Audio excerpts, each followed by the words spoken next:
barat Pak, ya seperti ini.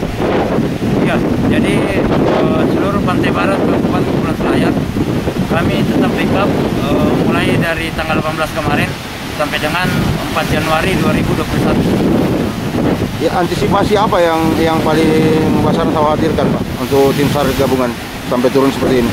Yang kami antisipasi saat gelombang tinggi, angin kencang, dan saat ini air mulai naik, hujan tak kunjung berhenti.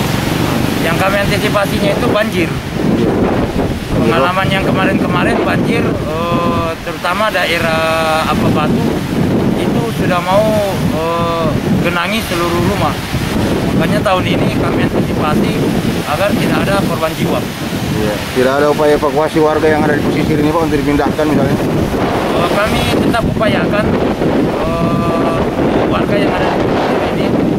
Tapi kalau memang dari pihak mereka yang tidak mau, kami tetap memberikan pernyataan.